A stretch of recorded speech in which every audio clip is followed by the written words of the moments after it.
Hello, and welcome once again to the American Scouser podcast. We unfortunately have to start our podcast with more sad news. Unfortunately, the football world has lost one of its greats, and again, just like a couple of weeks back, we lost Ray Clements. He's one of ours. This time it's Gerard Houllier. May he rest in peace, 73 years of age. He had 6 seasons with us, unforgettable travel in 2001. So without further ado, I will introduce you to Paul and Parker, who are joining us again tonight. Parker, how you doing? Not too bad. Just trying to keep busy. Keep on rolling. I hear you. Paul, how are you doing? I'm doing great, man. Better than you for sure. Yeah. In case any of our listeners are out there worried or hear me groaning throughout the podcast, I've really messed up my back, so I'm on strong painkillers, and I am currently lying down on the floor. But yeah, let's focus our attentions here on the man himself, Gerard Houllier, just for a moment, and then we can talk about football and matters themselves. But a great manager. I was born '85, so I grew up with Roy Evans, and then shortly after Gerard Houllier. Parker, you're obviously a younger buck. Paul, yeah, I can't say I remember him. Paul, were you a fan of Liverpool back in those days, or when did you sort of start? Yeah, so I started following Liverpool closely it was right around 2000. I was like 17, 18 years old. And so this was back in the day of like dial-up modems and no Premier League access. So it was like, I wish that I had a little more perspective because he was the first manager that I really remember, but I didn't have full access to post-game pressers, pre-game pressers like you do now. Yeah. And also being young, I had no scope of on the spectrum, no comparatives for him, which I think is a real shame because not only his accomplishments, but I was listening today with a lot of the interviews, like Heskey did a great interview on NBC. And it sounds like not only was he obviously bring Liverpool back to the top, but he was a relatively progressive manager in the way he managed. Very similar to Jurgen in the fact that he wants to know intimate details of players, about their family life, about their personal habits. Obviously up until now, he'd been running the sort of the scouting and player development for all the Red Bull teams. Absolutely, yeah. But to hear some of the things that were said, I think, and this is how I know I'm old, I think about when I started following Liverpool in 2000. 2000 doesn't sound that long ago to me, even though it's 20 years now. And to think that, Heskey said some things. He mentioned that, Houllier made a lot of changes to the Liverpool side that needed to be made that were negative things within the club that were commonly happening in the Premier League. Yeah. Now, I don't know what that means, and he didn't really spell it out, but you can read between the lines. And to think that type of stuff was prevalent in the league in 2000 was surprising to me. So I guess, looking back at his time at our club and his legacy, that's what really stood out to me as somebody who knew of him but didn't know him in the sort of broad spectrum that the older supporters will know him in. The fact that he was so progressive, obviously is a great fit for Liverpool as a city. But I think it really speaks to sort of his long-standing legacy with the club.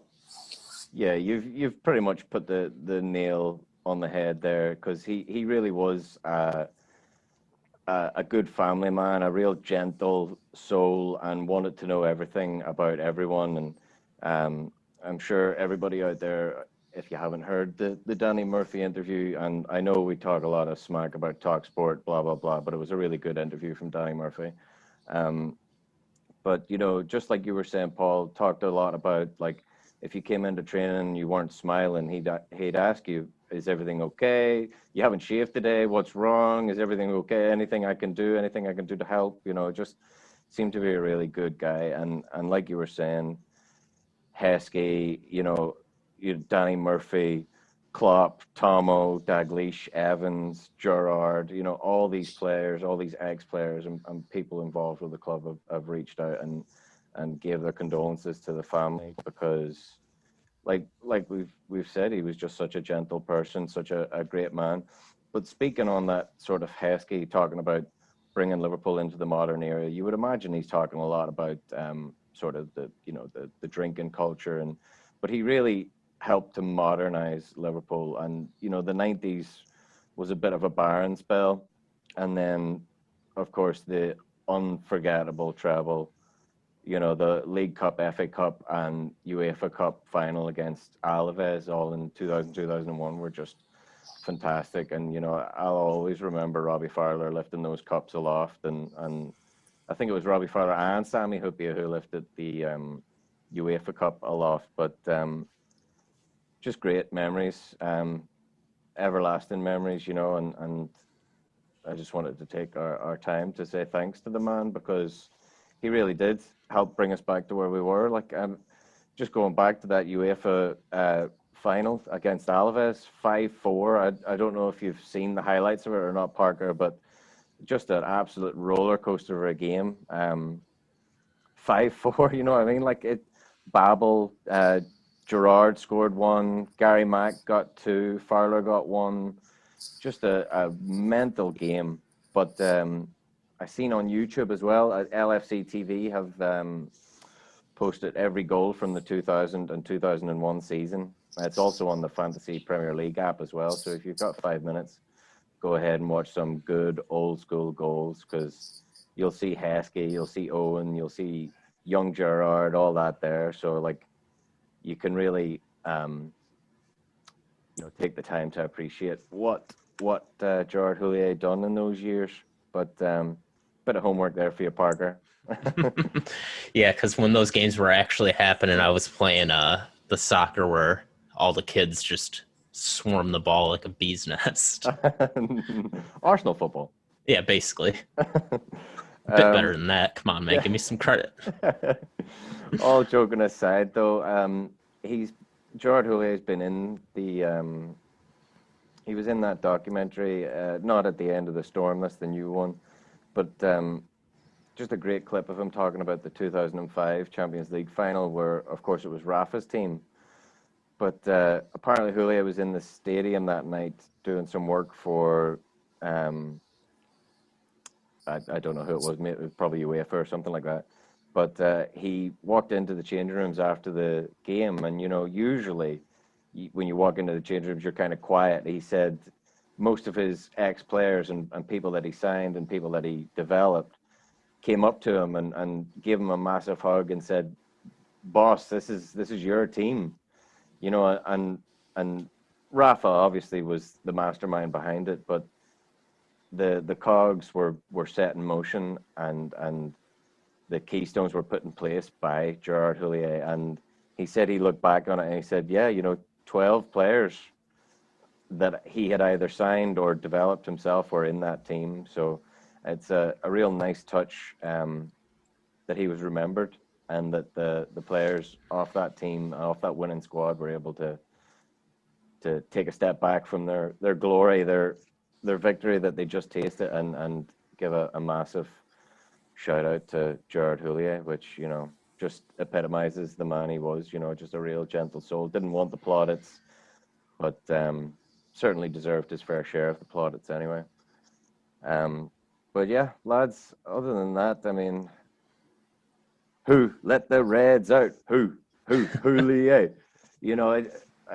I'm sure he's up there with Ray Clements, hand in hand, talking about the good old days. But a real sad note for us. But one thing I did pick up that you might not have heard of or seen, I certainly didn't know it up until a few days ago, that Houllier apparently came to Liverpool in 1969. He lived on Faulkner and taught at Allsop School. And he not only did he live in Liverpool, he stood on the Spion Kop and drank in the Royal Oak. Like, so, a real Scouser at heart. and the French connection, obviously. But I didn't know that he lived in Liverpool in 1969, which I just thought was mental. Yeah, I saw that earlier as well. That was surprised me as well. It's always good that they, have a bit of a history to him being there. Like, Klopp's obviously adapted well, but he hasn't lived in Liverpool for years and years and years before. Yeah. And never mind that, taught in a Liverpool school, Right. But yeah, thoughts and condolences go out to all the friends and family of the wonderful man Gerard Houllier.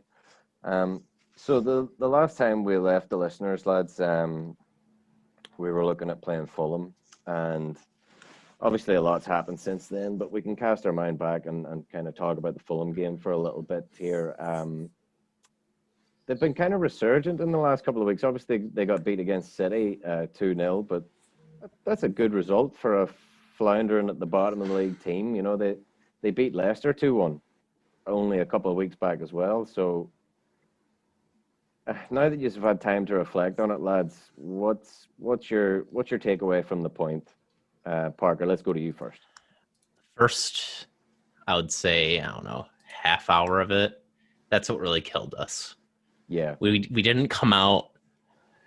We didn't come out guns blazing like we normally do, and I think that is the main reason why we only came away with one. Yeah. As I was watching the games throughout the weekend, as much as I am ashamed to say it, I was pulling for United to beat City just to get that, gap a little bit wider. And they drew, and I'm like, okay, you know what? Whatever. That's fine. That's still 2 points lost for City. I'm cool with that. Everton beat Chelsea. I'm like, sweet. Again, not super stoked to see Everton winning, but I'm a lot happier to see that gap growing. Tottenham drew. Everything looked right for us to just, first of all, take first place over alone. Mm-hmm. And second, to have a nice wide gap. Fortunately, we didn't come away with that. And again, I think I'd have to blame that first half hour or so. Yeah, I think you're right. There's definitely a missed opportunity, and even Klopp said it himself. The first 20, 25 to 30 minutes we didn't get going at all. So Paul, taking that into consideration, do you think it's a point gained or 2 lost? I mean, I think it's definitely 2 lost. I mean, either way you look at it. But I think there's multiple reasons that result happened. I think, first of all, you have to credit Fulham.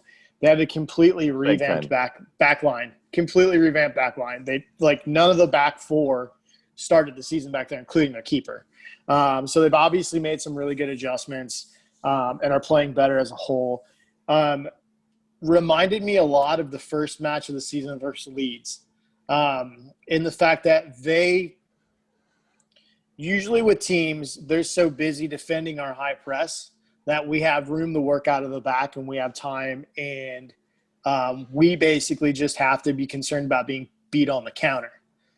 They sort of flipped the script, very similar to Leeds, where they played a really super high line. If you look at Klopp on the goal, he's basically losing his mind because he's screaming that they have to step up in that situation. There is 2 huge chances for Cavallero within the first 12, 15 minutes of the game where he got pushed through on goal. In both situations, basically, I think it was Fabinho in the first one and Robertson in the second, essentially didn't step up. Yeah. And so you're seeing the result of pressure of Fulham basically playing a super high line against us. And you got to credit a team for coming out and swinging like that. And that caused real problems for us. So I credit Fulham for the way they set up and the way they came out. But I also think at the end of the day, I think what ultimately dropped us 2 points is fatigue. I mean, to me, when I see players like Robertson and Fabinho not stepping up, I mean, I don't care if it's in the first 2 minutes of the game. I don't really put that down. I mean, it can be a lack of concentration, sure, but when it's consistently happening for 90 minutes, I think you've just got guys whose bodies are just at a point where they're gassed. Yeah. I can't remember Robertson looking that. Robbo just doesn't look legs like that ever. Like you know, it's not going to be heart or devotion. That's the problem there for both of those players. 100%. Yeah, it's not like they're going to go out there and just jog around and give it a go, right? I mean, so to me, and I think the concerning thing for me is that the players that got rested were the ones that looked the most leg to me, which is kind of weird. So, I mean, I know traditionally we bounce back at home after a poor performance really well. I guess my gut feeling is this is going to be a continuing issue. And I don't know if we're going to get that big bounce back. And then I'm going to have to mentally prepare for 4 days of ridiculousness on social media. Yeah. Yeah. I mean, and look, you're spot on. Like you do have to give credit to Fulham. They came out, they snapped at our heels from the get-go. And it was almost as if, you know, like nobody told Liverpool we were going to be playing a kind of resurgent Fulham, even though they're way down there. They have been playing better. They can't be that bad all the time. And it was the first time playing in front of their fans in 9 months. So, of course, they were going to step up. Of course, they were going to, you know, bring the game to us, which, you know, fair play to them. And it highlights a wake-up call for us. And, you know, I'll give you a little shout out again here, Paul, with your match ratings. It's definitely indicative of Fulham playing well and us not up to par, whether that be because of fatigue, like we've touched on, or the possibility of just Fulham wanting it more. Their keeper did real well too. Their keeper was playing really well, and that's always going to happen, especially when we're under the gun and we're feeling that pressure. But you know, the game cried out for almost another Curtis. Curtis was a great spark in our midfield, and you know, I think he's one of your highest rated players there, Paul, in your player ratings. He was outstanding. He had 95% pass accuracy, 103 touches, 2 out of 3 shots on target, which he should have got himself a goal there. I thought he was going to do it so bad. It was a brilliant run. I almost didn't think he was making it past that first tackle, and then he just slides past another one, and then the goal opens up, you know. But yeah, I thought Jones was a real rare spark, but it was crying out for a fit Ox or a fit Naby, or, you know, possibly a Thiago or somebody of that ilk. Wouldn't it have been nice to have some of those guys fit and ready to come on? Yeah, absolutely. I mean, I think anytime you're really, like, as good as Jones has been lately, like, the last thing you want to do is be relying on Curtis Jones for the creativity, right? Or in the second half, a clearly still adjusting Minamino, which, I mean, I know a lot of people have given up on. I still think he has, you know, despite him being small and moved off the ball easily, I still think that he has a lot of the intangibles that Firmino has that can lead to him being successful. You know, how quickly that happens or whether he makes that leap. I still believe he can do it, but those are not two players that you want to rely on for the spark going forward, right? Yeah. Moving Jordan back, obviously Henderson back as a center half was a necessity, but then you lose that long ball over the top that he can give from the midfield area, that long switch he can make. And then you just had a front three, you know, Mane was off it, Salah was off it.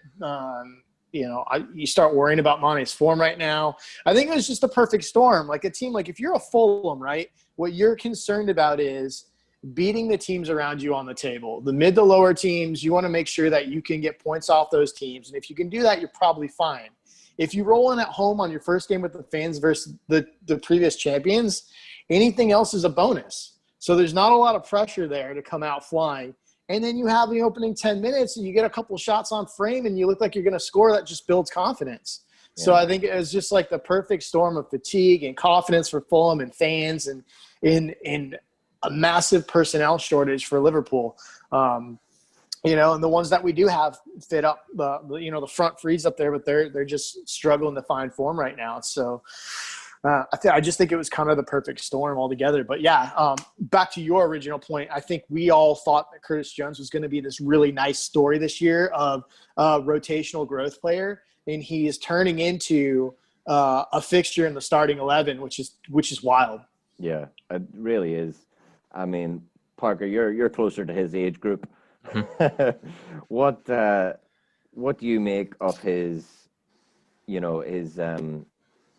surge into the first 11? Like, I mean, like Paul was saying, we can't really place too much stress on this young man's shoulders, but it seems as if he's taking it and running with it, Yeah, it's kind of like what I talked about with Trent. It was either last week or a couple weeks ago that he's just very, very mature for his age. And, I don't want to sound like an old man going, yeah, you kids get off my lawn. But like for kids my age, it's kind of uncommon to see that level of maturity. As, unfortunate as it is to say, it's a lot rarer than you think. Especially when you get thrust into having a lot of money, getting fame. It's really, really easy to get off that path. And still in the town that he grew up in as well. Right. That's a lot of draws, a lot of people there that could be hanging on your coattails or whatever. Exactly. And then not to mention the fact with social media having been, we're kind of getting into the point where social media and internet has been a part of these kids' lives as long as they can remember. Mm-hmm. I'm enough older than Curtis that I can say that I didn't have that and he does. But it's still like that's a huge influence. I mean, you look on his Twitter and he's got a hell of a lot of followers on it. And if you do good, you'll get some shout outs. But if you do bad, you'll get a whole lot more. And he seems like he takes it pretty good in stride. So, I mean, he's definitely doing a good job of the off the pitch kind of stuff. And then, on the pitch, he seems to keep, again, like a very calm head about him. He seems to be in control, not, let his temper and emotions flare up like we see with some other players. Mm-hmm. If he keeps growing like he is, he's going to be a hell of a player one day. Yeah. So I guess let's talk about the Fulham goal for a second, lads. There's a few points here, and we can get on to VAR yet again in a bit. But it was a good goal, wasn't it? What's your thoughts? Push on Mo. Was it soft, or has slow motion made it look like he's over dramatized it? Or a push is a push for me, in my opinion. It was a free kick. Mo was there to win that ball, and it's a free kick for me.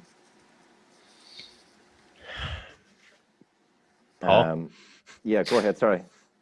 Yeah. So, okay. So for me on this play, yes, it's a foul. I understand the no call, and I don't know how much of a problem I have with it. I think that when I watch it back, Mo tries to sell it a little bit, and I think if Mo doesn't try to sell it, I think he gets the call. But that's total speculation on my part. I don't have no, insight into Andre Mariner's psyche. Just from my perspective, it wasn't called because he saw the embellishment. Yeah. And I think, because if you're looking for arms extended and a push, I mean, it's definitely there, right? Mm-hmm. I heard somebody on Sky make the argument that essentially, it's okay to touch a player, but it's whether there's, it's an extended push. And for me, it is an extended push. And I just think that he sees the embellishment and wants to play on through contact, which as I can respect that. I can respect that because, I mean, we all know what this games look like when we're calling everything and you've got, half the players out there just flopping around. So I totally respect the decision and get it. And then, of course, the strike was just like there's no stopping it. It was an amazing strike. So foul for me, yes, but I understand why it wasn't called. And I get both sides of the argument. Like, he has thrown his arms out, and that's made it look like he's buying the foul. Um, and I've seen people talk about it online. Like, if that was given against us, we'd be raging, which I can also see. Um, but Parker, if you think it was, let's play devil's advocate here. If you think it was an English player that went down like that, do you think that would be given a free kick? Because I seem to feel that just because it was Mo Salah, it wasn't given. Yeah, And I I mean, may be pushing the boat out there a little. I a little bit, but I mean, you guys know how I feel about England's Lord and Savior Harry Kane. Yeah, If he did it, it would have been given a foul, I think. I don't know. I think it was the right call made personally. I think it was a little bit of a light push. It was still a push nonetheless, but kind of like you said before, I'd have been too pissed if that got called against us right. to say in like full faith Yeah. that, oh, that should have been a foul. That should have been a foul. And like I said, like in hindsight, it's easy to pick this thing apart and go, oh, well, a push is a push, blah, blah, blah. If it was an English player, it would have been a free kick, or, any of the other arguments for and against. Like I can see it from all angles. I still feel it was a push, but regardless, that one goal doesn't make or break our game. Those, like you said at the start, Parker, those first 25, 30 minutes, you can't win a game in the first 25, 30 minutes, but you can certainly lose it. Mm-hmm. And we didn't give up a whole bunch of goals in the first 25, 30 minutes. We did bounce back and rally and go hard for the last 10 minutes of the first half, and then start it again fresh in the second half. But yeah, that goal wasn't going to be the beating of us. It just felt like it left a sour taste in my mouth anyway. We'll just say that. Of course, the news broke before the game that we would be without Jota for 6 to 8 weeks. Again, like we were saying, the game kind of was crying out for a fit Naby or an Ox or a Thiago. It was also crying out for a Jota. Throw another attacker in there, and I dare say we would have broken them down a lot easier. But now we're similar to Jota. Costas has got a similar knock to Jota, and he'll be out for a couple of weeks as well. And of course, Matip, in solidarity with myself, has back spasms. So he might be rumoured to be fit for the Spurs game, which we're talking about Harry Kane and all the rest of it. We'll be talking about Spurs now very shortly. Anything else you just wanted to add on the Fulham result, lads? Paul, Parker, nothing at all? Not for me. I just want to talk about the Champions League draw real quick between the two. Absolutely. I have it pulled up. So just a few things I have in my notes here about the Fulham game. We've now scored all of our last 18 Premiership penalties, and Salah has got 12 of those. So making a real claim for himself to be our penalty taker. Obviously, Milner probably wasn't on the pitch for as many of those penalties as Salah was, but not a great penalty. Struck with authority, though, and struck with a decent amount of power to beat the keeper, which... He really does just power him through, though. Yeah. I mean, it was a shite corner, to be honest, but, yeah. I mean, if it's going to be a shite kick, you at least get something on it, though, Yeah. I mean, a goal is a goal. Well, a shite penalty, like you said, and almost a shite call for a penalty as well, So we were really scraping the bottom of the barrel to get level, but I feel like we deserved it. I feel like it was coming. In our own little private Discord chat, Timuchin was the one who mentioned, at the end of the half, he said, if this half went on for 5-10 more minutes, we would have had our equalizer, and it was certainly feeling like that. But we've now dropped 11 points after 12 games, lads. So this is indicative of the crazy season we've had, because last season, our Premiership winning season, we didn't drop 11 points until our 35th match. Yeah. That's wild. So That's wild. yeah, I mean, that's just how bad these injuries have really crippled us. No pun exactly. intended. I Yeah, mean, it's leveled the playing field for sure. It might give a couple of chances to a few teams who really shouldn't deserve it. And on that note, let's talk about Spurs for a second before we'll talk about the Champions League draw and a few other little bit of news in social media news coming up. But yeah, the Fulham game was definitely a wake up call. Like we've said, we missed opportunities to gain some ground on Spurs, but they're right up there with us. It's 25 points, I think. Wednesday, lads, we've got to bounce back, don't we? mhm. My biggest concern is further injuries. There's this video floating around on Twitter of Harry Kane, and people call it his special Harry Kane move, where He there's just an stands airborne there. ball. Yeah. He looks, finds whoever's on the other team going for it, just kind of gets under there and jumps up into him. Someone's going to get hurt, and someone's going to get hurt. And we can't Really bad. spare any more defenders, you know. Well, that's the thing, is like we've been so injury prone this year. We're going to have a lot of younger, less experienced defenders on. I'm worried something's going to happen. And like I'm trying not to be, pessimist and saying, oh, it's going to be horrible. It's going to be horrible. But like, I'm genuinely concerned it's going to hit the fan.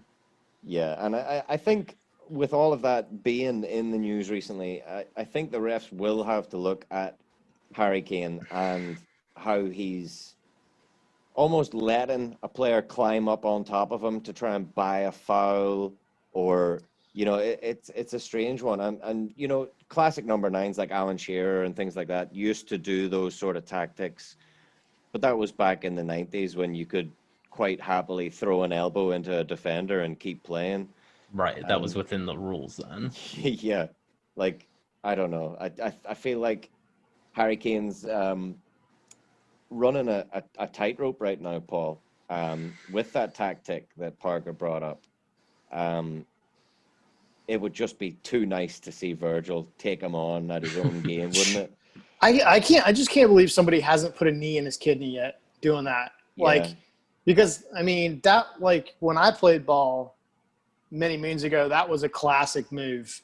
And as a striker, you just knew if you were going up, you went up with one leg, and you had your other one out to protect yourself from that.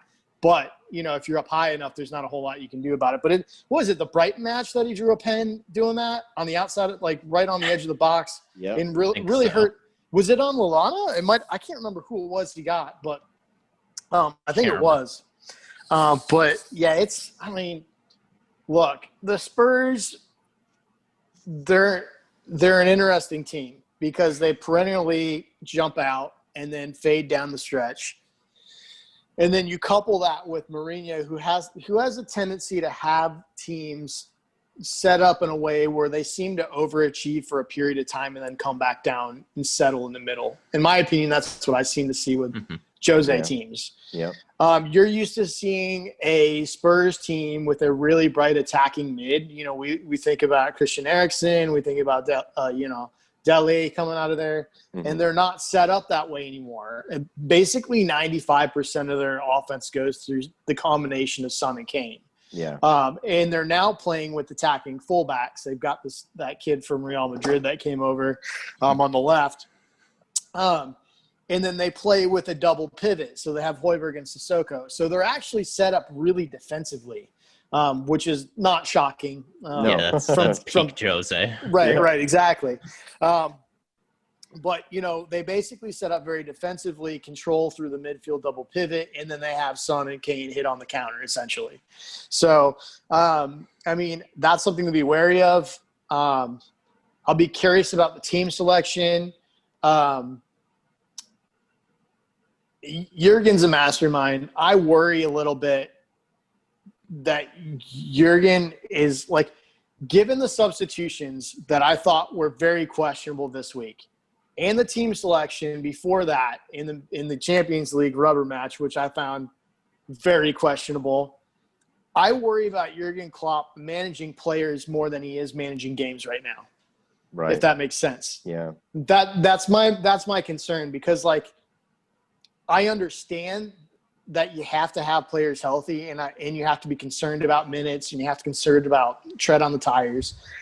But I worry whether he's making the best substitution for a positive outcome or for keeping players healthy. And I think sometimes those two ideas can be mutually exclusive. Yeah. And look, let's be honest. Like, we don't know which players are in the red zone, so to speak. You know, they talk Right. about that a lot in sports science. Like, and we don't know who can handle playing in the red zone as often. You know, players like Genie and Robbo, I dare say, have a better engine than most, Milner Right. excluded. But, you know, we're not privy to that information. And if we were, all the rest of the teams in the Premier League would know our business as well. But, you know, it's an interesting point you bring up, because those two things are very hard to juggle. And that's why Jurgen Norbert Klopp is the one who's getting paid the big bucks. Yep. But you're absolutely right. A lot of heads were turned at those instances you brought up against Midtjylland and even Fulham. You know, it just seems a shame to miss Jota now for 6 to 8 weeks, possibly more. I think it's 15 games he's missing in 6 to 8 weeks, which is just horrendous anyway. But look, I mean, the Spurs game's going to be a good yardstick for both of our teams. You know, not just for us coming up against healthy opposition, fearsome strike partnership who are tearing up the league. But it's going to be a good yardstick for Spurs as well, because even though our season has been blighted with injuries, and I think we're up to 19 first-team injuries, which is just despicable. Lord. But despite all of that, we're still up there come Christmas with a chance to regain top spot on Wednesday evening. So it's not all doom and gloom. Like we keep coming back to this. It's not all doom and gloom. Not everything's going our way, as we know this season. But we're in the conversation. And look, like we said about not losing a game in 25, 30 minutes, you can't win the league at Christmas, but you can definitely lose it. And we're not there yet. We're nowhere close to that yet. So if it's us and Spurs up there come April, or whenever the league's going to finish this year, April and May, I think we've got the better team, the better squad to get the job done over them. Parker, obviously you're worried about Kane. Anything else on the Spurs game, and then we can move on to the Champions League? I mean, as I usually say, Son is just such this dynamic player that can pull, he can pull goals out of practically nothing. Yeah. We just got to have our defender, stick to him like glue, because if we let him sneak through, that's a goal. Yeah, he's no question about it. So nimble, such a threat, and him and Kane complement each other very well. Yeah. But yeah, it's all up for grabs on Wednesday at Anfield. So it'll be nice. It'll be nice to get back home, get the fans out again, and get the rally cry going. Because in the Fulham game, the fans definitely played their part. And it will for the remainder of the season. One thing I was looking at was London's going to be going into Tier 3, which I think our next away game is Palace. Is it Palace? Either way, our next trip away won't have fans down south, which is nice because, well, is it nice or is it not nice? Because the argument can be made both ways. Like, it can G up the opposition, but it can also get under their skin. So who knows? Time will tell. But as Parker, you were saying, it's time to talk about the Champions League draw, and as Paul mentioned as well, the massive French connection with Gerard Houllier, because he was, up until his death, he was the head footballer for the Red Bull group, right, Paul? Yeah, for all the teams, like it was just crazy to think about.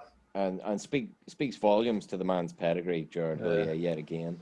Um, but it was nice to see Leipzig pulled out of the hat, not just because of that news with the connection with Jared Houllier and the fact that it's going to be, the Naby derby, or but it's the first time we'll ever play them. Obviously, the team was only founded in 2009, but I'm interested to see how that one plays. I don't think the draw was too bad. It could have been worse. We could have had Atletico, which I kind of wanted to get Atletico, just to see if we could rub their faces in the fact that they knocked us out last time round. How do you guys feel about the draw? I think we got off okay. I'd rather play Leipzig than like a PSG this early on or something, just because, we don't know what the injury situation is going to look like then. Right.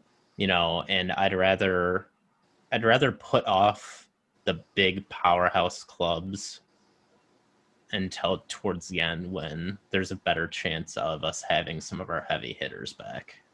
Yeah, I'd say bar Bayern, we done pretty well there, Paul, wouldn't you? Yeah, I mean, so they open up and play ball. So I mean, it's much better than I just didn't want to see a team like the Atletico or even Sevilla, a team that can be defensively, will just basically say, okay, we're going to make you break us down. Yeah. So, I'd much rather see a team that's going to open up and play attractive football like Ajax. They're similar. So, definitely not the worst draw. Not the easiest though. I mean, they're definitely dangerous. They've got players. I mean, we usually buy them. But so Speaking of which, isn't it Upamecano? Is that his name? Upamecano plays for Leipzig, right? Yep. Yes. Yeah. So that'll intensify the rumors coming up to Christmas. Yeah. Lovely. And apparently we're interested in their other center back too, Kanate. So Sure. Why not? Yep. If you're in for one, you're in for a dozen. Why not? Yeah, they are actually very similar in profile. But there's that. And those games, first leg will be February 16th, just after Valentine's Day. So get your brownie points in early, lads. You never know, you might be able to watch the game in its entirety, or maybe that's just me talking. And then the return leg will be March 10th. So plenty of time to build up and talk about Upamecano. And what's the other guy's name, Paul? I'm probably pronouncing it wrong. Kanate though, Konate. Konate, or Yeah, he is. Plenty of time to spark those flames. Yeah, and it is silly season just around the corner. So the transfer window will be opening up again, and we'll have to discuss all these wonderful rumors again.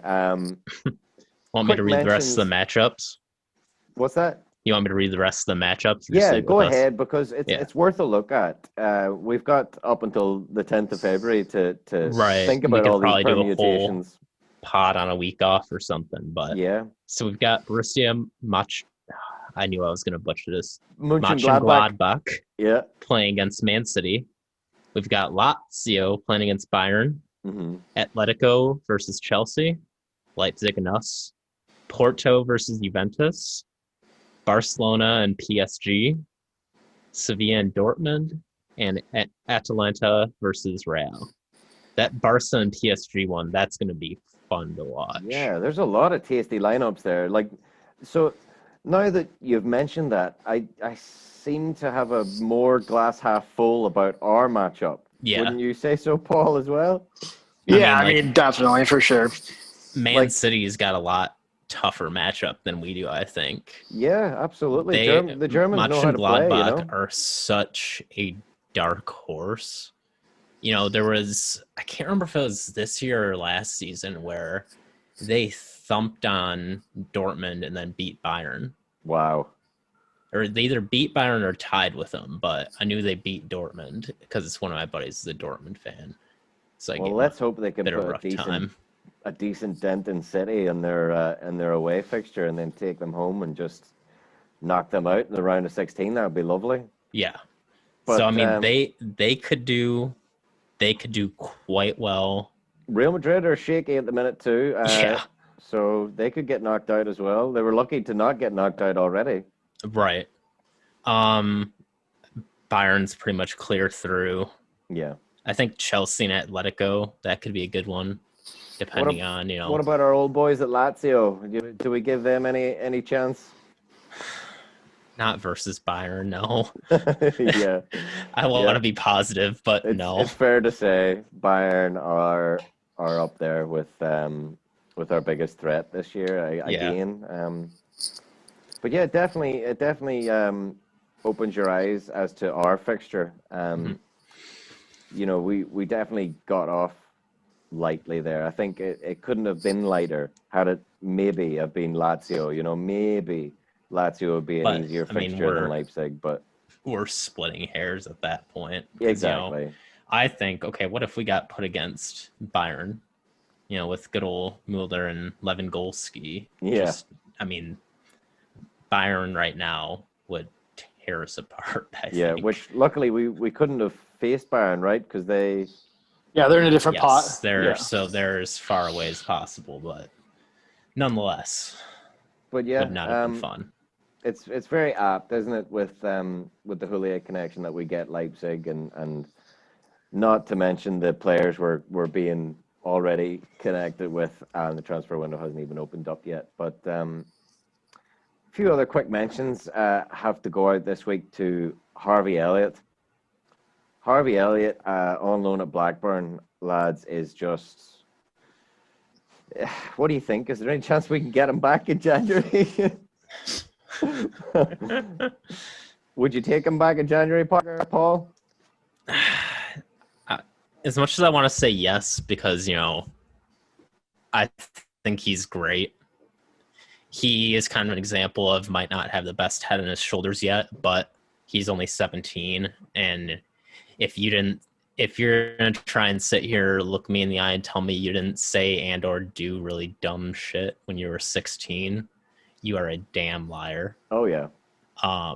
That said, I think that we should just leave him there the whole year. Let him develop. I think his development has skyrocketed, being able to be a regular player. Yeah. He's coming into his own, and I think bring him back next season, he will be doing a lot of good work for us. I seen his goal at the weekend, Paul, and of course it was clickbaited to hell. Messi-esque Harvey Elliott goal. Yeah, it reminded me a little bit more of putting pressure on the man's shoulders, Yeah. It reminded me a little bit more of Mo than of Messi anyway. But yeah, absolutely. I don't know. I mean, I think there's this classic argument, right? I mean, it's always, do you want him out on loan, gaining confidence and game experience, or do you want him training with the first team and developing with your team? Mm-hmm.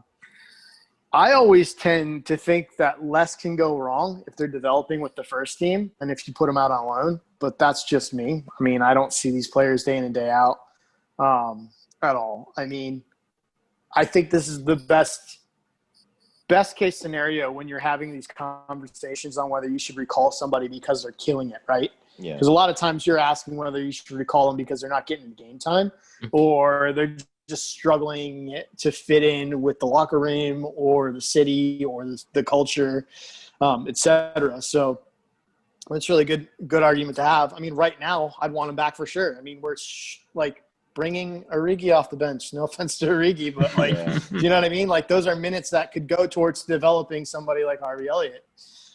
So, I mean, right now I say, yeah, but it's real tough to say. I mean, when we bring him back in January, it could look like a totally different team depending on where we're at with injuries, or it could be even worse and we'd need him more. So I think it's just going to have to be a wait and see approach.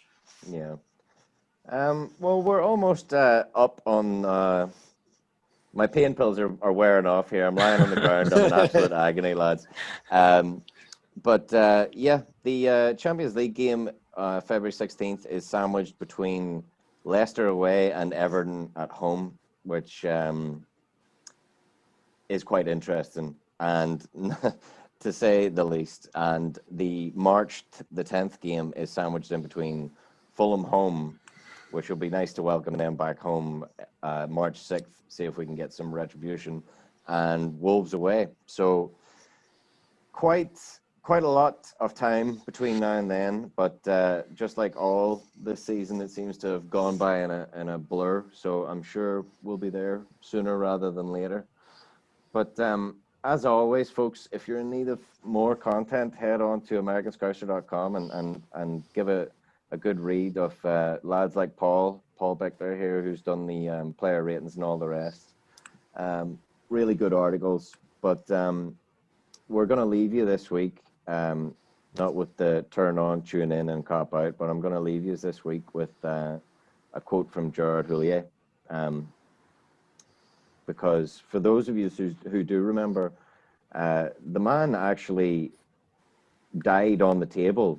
Danny Murphy was telling about it when we were playing Leeds at home in, was it 2000? I think maybe 2000. Yeah, I think it was 2000. Anyway, he died on the table and was revived. But I'm going to leave you with a quote from the man himself on his return to football after his heart attack. Which if you go ahead and listen to Danny Murphy's interview because it's really good. But so this is Gerard Houllier. When people told me I had to stop being a manager, I told them I would rather stop breathing than give up football. So there we have it, folks. The man himself, treble winning, 6 seasons, Liverpool manager. Liverpool will always live long in that man's heart, and he will for us as well. So you'll never walk alone. Lads, great to have you. Thanks for joining us. Listeners, as always, a pleasure having you, and we'll see you on the other side. Take it easy, lads. Up the Reds. See you guys. Thanks, guys. Bye.